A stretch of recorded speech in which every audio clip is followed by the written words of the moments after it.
હું અહીં આવ્યો છું ત્યારે મારા મિત્ર અને લેઉવા પટેલ સમાજમાં હજારો બહેનોને ભણવાની વ્યવસ્થા કરી, સહકારિતાના ક્ષેત્રમાં જેમણે નવી ક્રાંતિનું સૃજન કર્યું અને પોતાનું પૂરું જીવન ખેડૂતો માટે, ખેડૂતોની દીકરીઓ માટે અને ખેતર માટે જેમને સમર્પિત કર્યું, એવા મારા મિત્ર વિઠ્ઠલ રાદડિયાને મનથી હું શ્રદ્ધાંજલિ આપી મારી વાત. વિઠ્ઠલભાઈએ ન કેવલ રાજકોટ,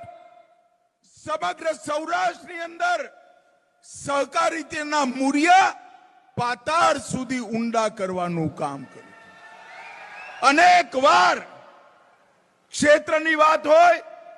સમાજની વાત હોય,